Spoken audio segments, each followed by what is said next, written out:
Hey, what's up? It's Symphony here. Subscribe to my brother Mr. Creepy as Hell channel, and when you're watching his videos, make sure you stay in one piece. What I experienced that day will forever haunt me. It's always going to stay stuck in my mind about what I saw. I don't think I ever recover from what I've seen happen. It was really some disturbing stuff I saw. This is when I was 10 years old.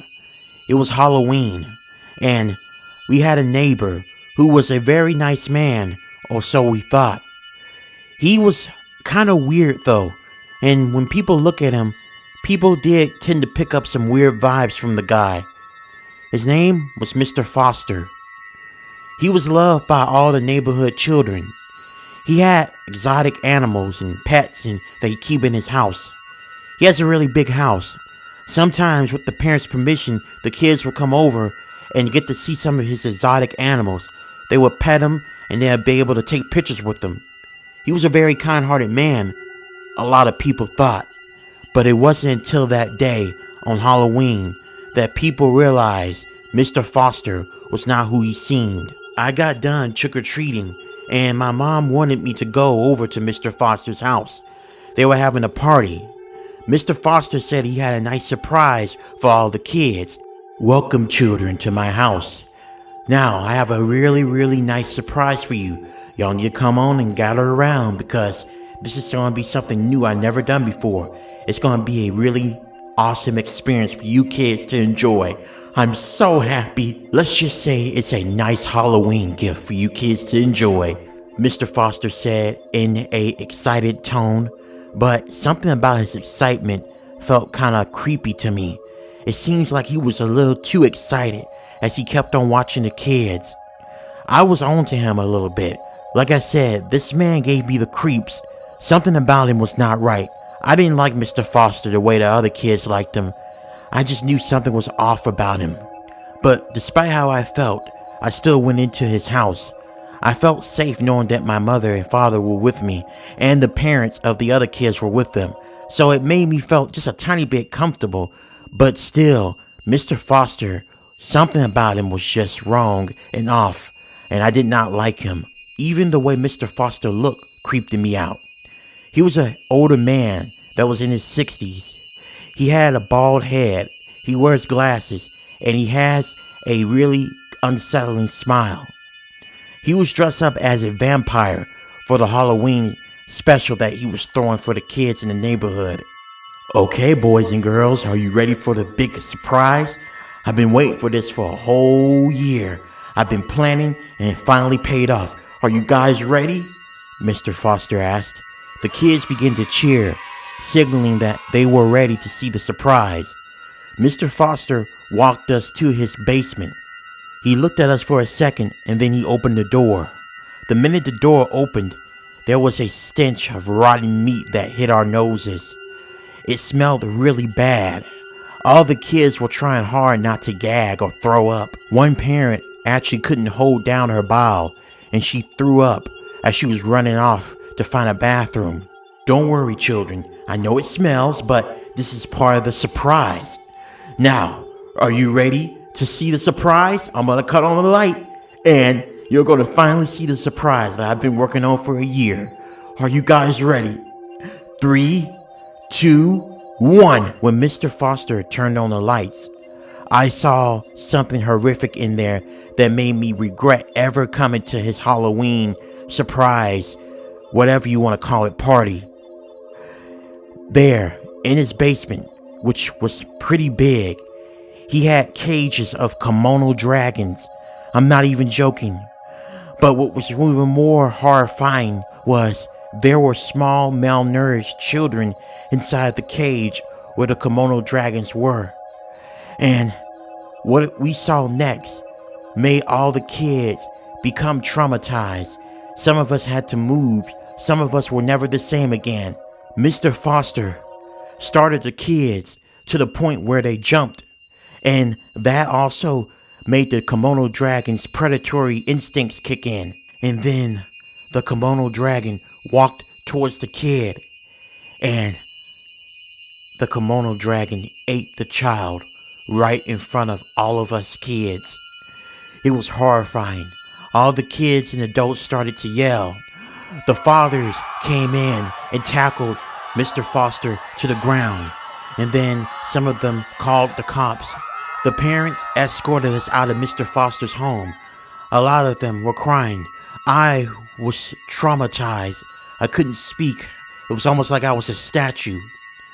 From what I heard, Mr. Foster was arrested, and it turned out that he was going around abducting kids and taking them back into his basement and then letting them be used as experiments to be feasted on by kimono dragons. The putrid smell that I smelled when I walked into the basement of his was because there were corpses he had hidden inside the walls of little children that were eaten or barely digested by the kimono dragons, and so he dumped their bodies inside the walls. It was really disturbing, and it made news for a while. Our little small neighborhood was the center of attention. I was traumatized, like I said before. I had to get a lot of therapy to overcome what I saw. 10 years later, and every time I think about that, I always get really disturbed and uncomfortable. All those feelings and emotions I felt that day always seems to come back to me each time I think about what happened and what Mr. Foster done. What should have been a great, memorable holiday for us as kids turned into something tragic. And now I don't celebrate Halloween. Not anymore. Mr. Foster is in jail, and that's where he's been at for the last 15 years. From what I heard, he has multiple life sentences in prison, which I'm glad. A human being like Mr. Foster should not walk free among us. He deserves to be in jail for the rest of his miserable, disgusting fucking days.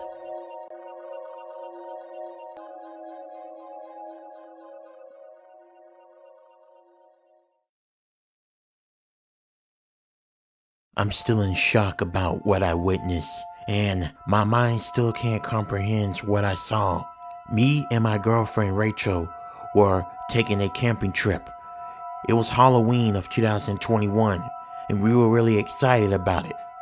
It felt kind of weird going camping on Halloween, but it made it more exciting. And plus, we love telling each other scary stories.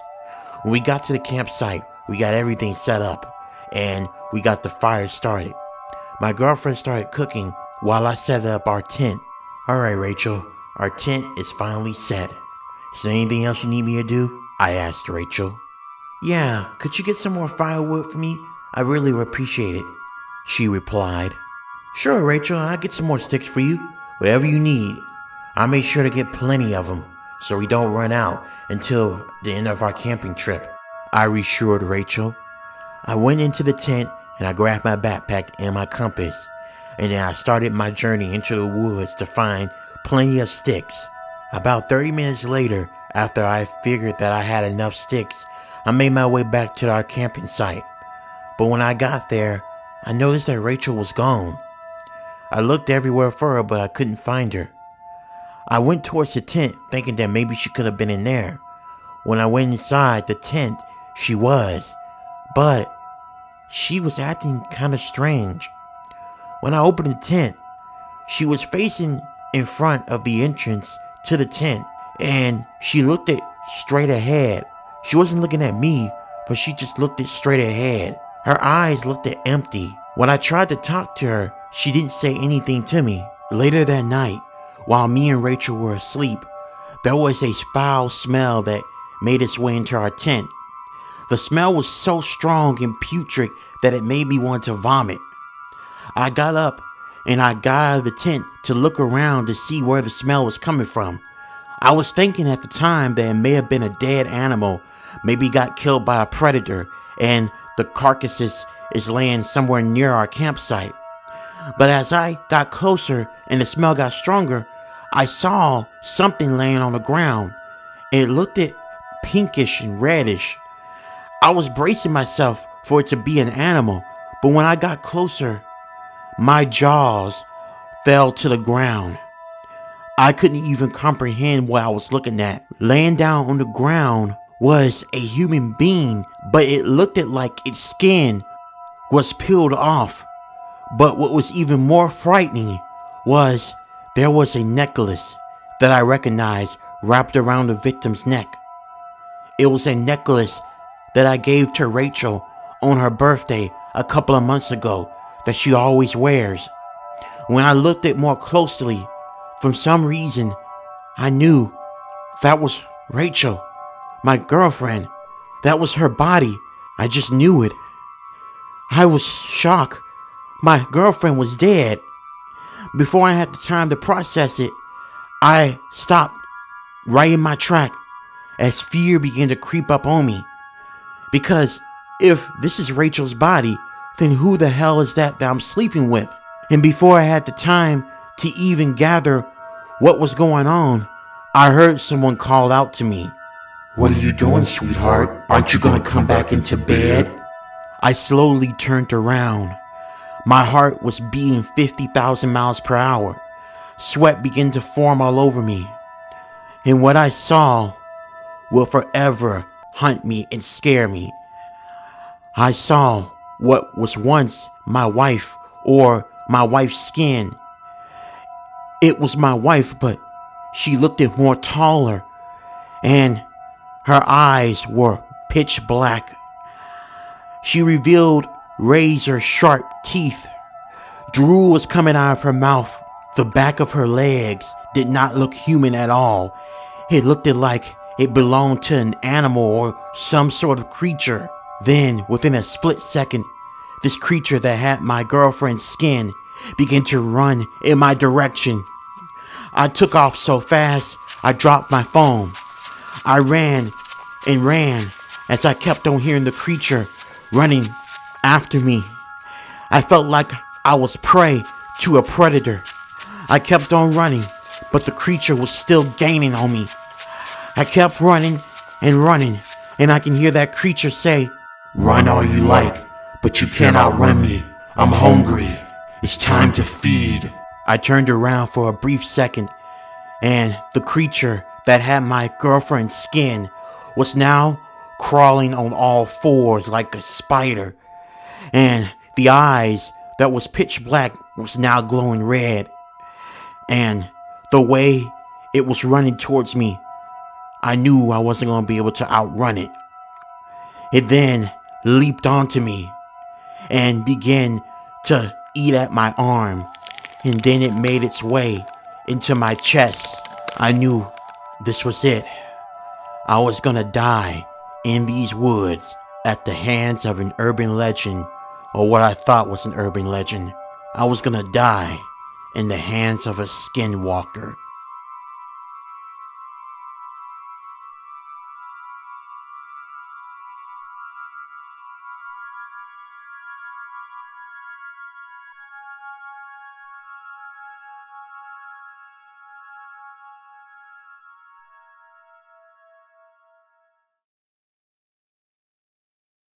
It was Halloween, and I was going through my old neighborhood with my daughter. We were heading towards my mother's house so she could celebrate Halloween and go trick-or-treating. As I was scrolling through the neighborhood, a lot of nostalgic feeling came back to me, but that got interrupted as I passed by that house. The house, that's where me and my friends saw something that no one can even explain. Just looking at that house brings chills all over my body. I must have really been frightened by it because my daughter called out to me, "Hey Dad, are you okay?" "Oh, of course I am. I'm just reliving some of my childhood. A lot of my memories happened in this neighborhood. A lot of them also happened when I was your age," I told my daughter. But as I was looking at that house, it brought up back a lot of dread and fear, things I didn't really want to remember. And it brought back a lot of grief for me as well. This happened when I was 14. I was walking around the neighborhood. It was Halloween. I was with my friends, Marvin and James. Obviously, we were too old to trick-or-treat, but we were gonna have a good Halloween night because James told me and Marvin about a house that was abandoned, and he told me about an urban legend claiming there seems to be a creature that's attached to that house. Now, I didn't believe anything like that. Shoot, I didn't even believe in ghosts or anything paranormal or even UFOs. I was a pretty down-to-earth, logical person. Oh, cut the crap, James. Man, you know I don't believe in that stuff. Oh, but it's real. People went in that house and they never came out. They completely vanished. Doesn't it pique your curiosity just a little bit? Especially as the most logical person in the friend group? Or are you scared, David, that there may be something in there that doesn't compete with your logic or with your scientific proof?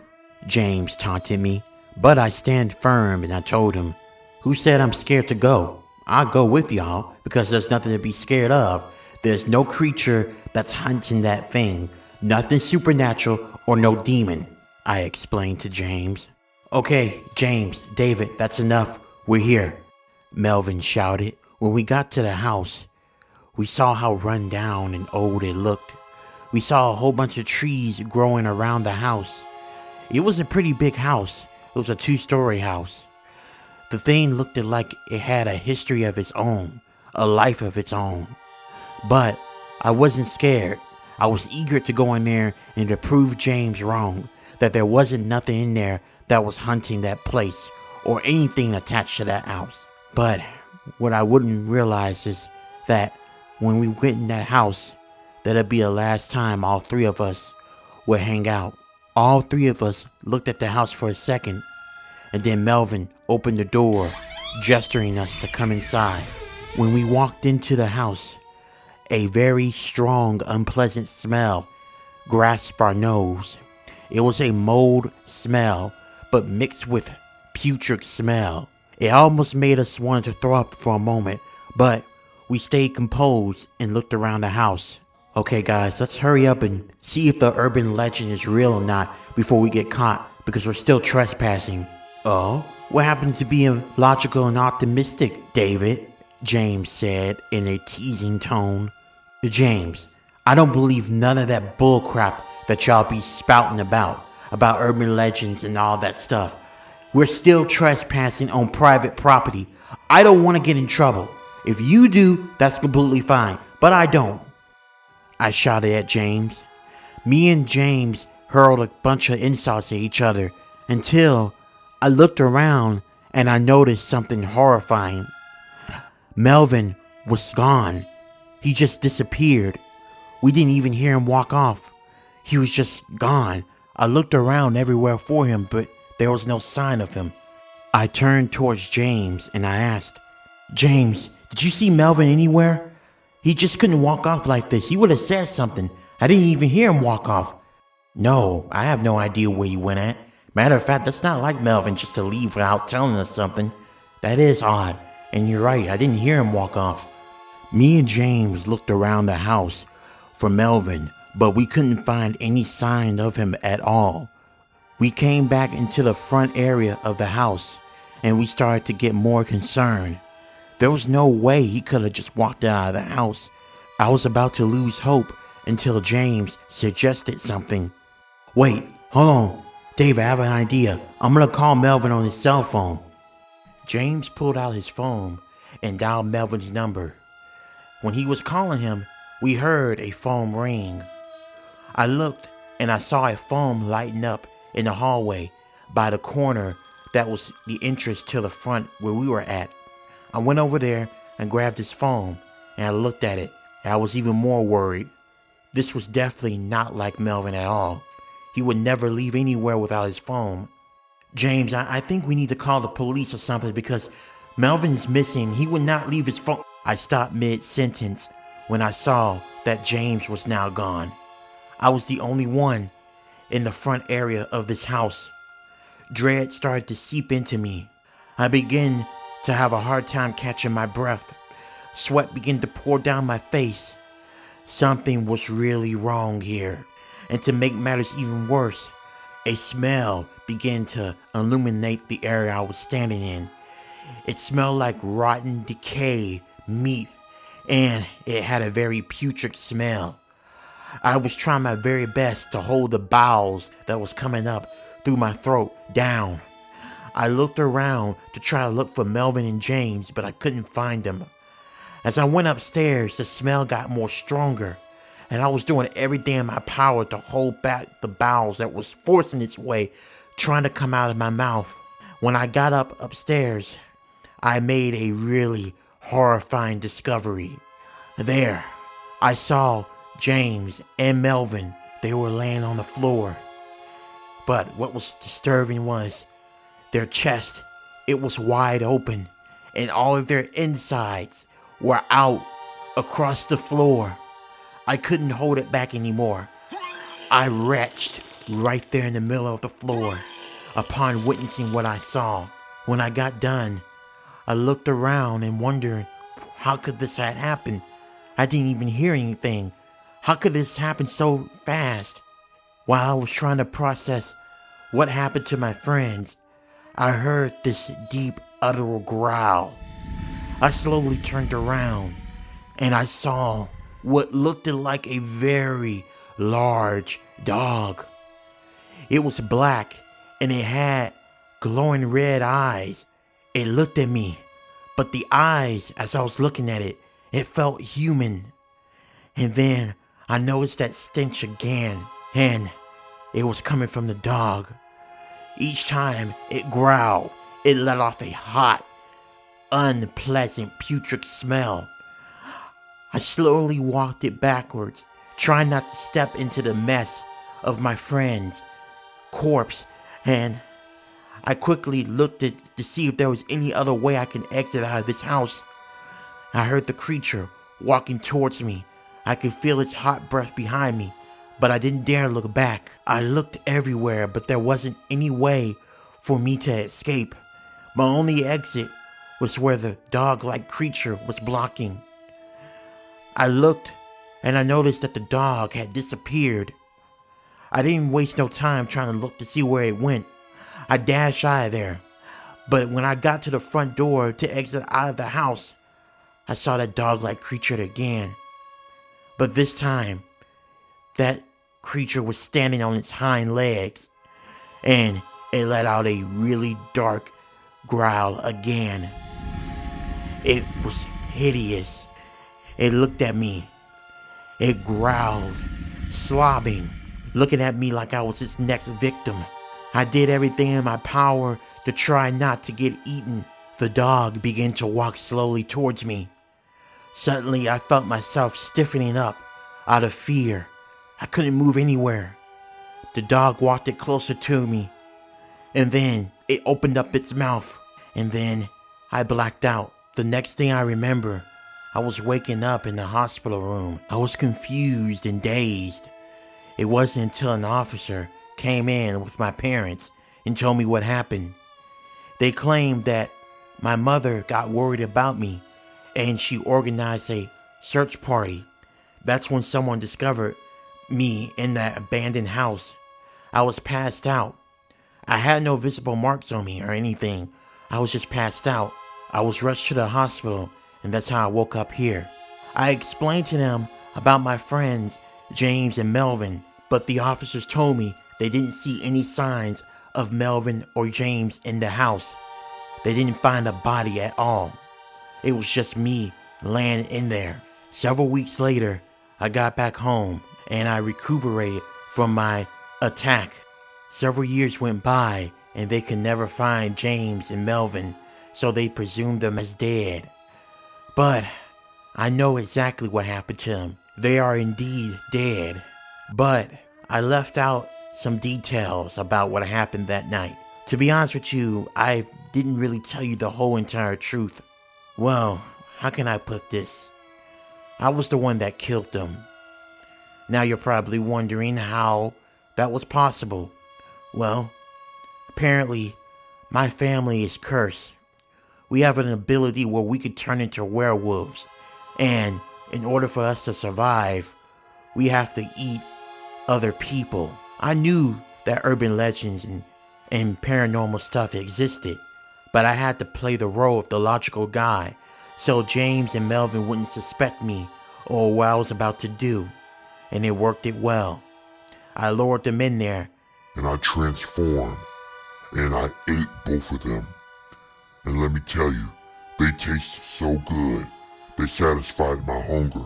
But after 20 years since that event, I started to get hungry again, and I was starving. I needed something to satisfy my appetite. That's where my daughter comes in.